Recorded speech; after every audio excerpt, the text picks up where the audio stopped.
In this chapter, we're going to talk about the basics of creating a quote for a major unit or whole goods invoice.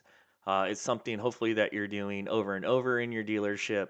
So let's take a look at how to get that process started.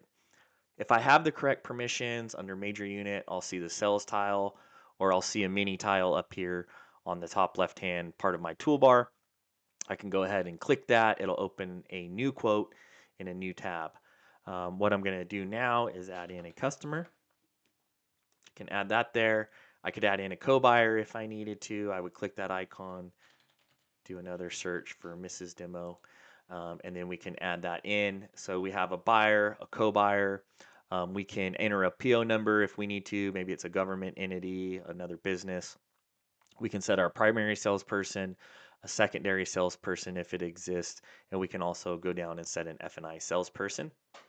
Whether we do those products or not, we can set those. If we don't have a secondary salesperson, we can leave it set to please select. Same thing for F&I. Now F&I, if it is the same person as a salesman, that will need to be set if the commissions are done separately.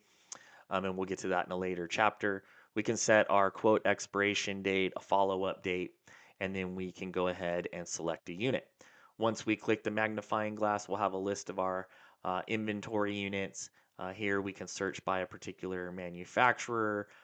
We can pick by a year, whatever we need to do. We can find those units, search for them that way, click them, and add them to a deal. Now, before we do that, you may have a list of a large number of units. Just make sure to pay attention here. One, that your status boxes are in stock. They're not, tied up in a deal or a trade or something along those lines. And then make sure to pay attention to the age column. In concept, you'd like to think if all the units are the same, you're getting out your oldest units first, if you can, with matching colors, etc. So make sure to take a look at that. And finally, in an upcoming chapter, we're going to talk about not received units. It's always good too to double check the condition to make sure it's new and then to make sure it's received, yes or no.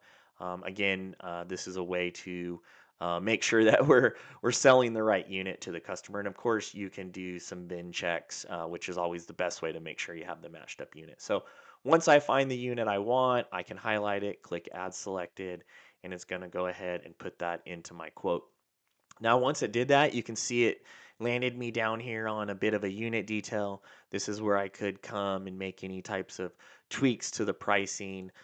Maybe I needed to add in some freight and setup that we didn't have in there, or I need to discount uh, the DSP of the unit $500. I could do something like that there, add additional cost, change body types, add key codes if I have that information.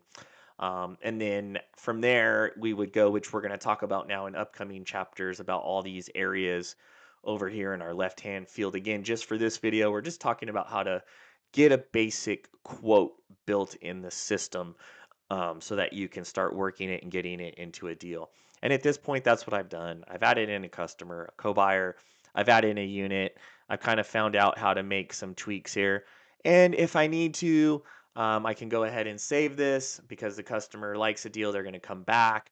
They're ready to purchase whatever it may be. And you can tell when I hit save, it created a quote 103, and I can find that quote again in my list here. And I can tell the difference between a quote and deal by the type, or I could have came over here and looked for my quotes.